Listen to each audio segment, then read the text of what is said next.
ماښام چې کله موږ روټۍ ته کینو روژه ماتي په ټیم کې هر سړی په لوښو باندې راورېږي خو دا چا خیال نه دی کړی چې د غریب دا کوم مزهدار خوراک ما پخ کړی دا به هغه خوړلی کله به خوړلی کله کله که ستاسو خیر وي په دې ګاونډ کې د سنا نه راولګي که نه ښایسته خوراک یې دی پخ کړی که نه نو په لوښي کې هغه بېکاره خوراک ورته د ګاونډي له ویسي چې کېدی شي هغه پکې ښه خوراک راکړي کله کله داسې هم کوي زما ورونو چې هغه راځي مخکې ما د دې نه دا خره ده چې زه په خپله باندې ویسم چې زه ونه بیا وروسته په لوښي کې هر توم د هغې په بدل کې د هغې نه ښه دا نه ده چې زه ونه مخکې ویسم چې هغې ته خپل خوراک هم پاتې شي لکه عبدالله ابن عمر رضی الله عنه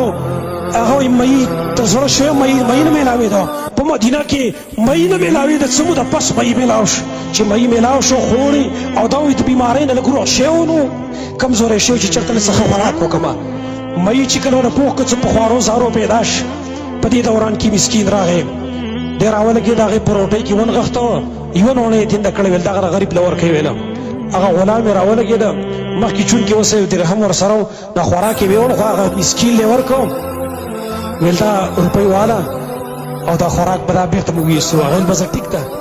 بېرته راغی امیر دغه ته وایي عبدالله ابن عمر ته وایي زه کار مې وکړو وایي هغه له مې پیسې ورکړې او تا له مې ته خوراک بېرته راوړ ویل شاه فورا بېرته واله بېرته پورته کړه خوراک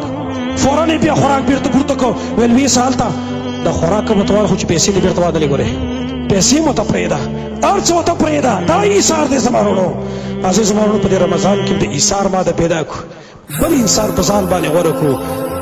د بل انسان دغه ضرورت چې کوم دی موږ پوره کولی شو موږ بیا پوره کوو الله رب العالمین له سوال چې الله رب العالمین موږ کې د ایثار ماده پیدا کړي الله رب العالمین زموږ دا روژې قبولې کړه موږ له توفیق راکړه چې داسې اعمال وکړو چې ته پرې رانه خوشحاله شي اقول قولي هذا واستغفر الله لي ولكم ولسائر المسلمين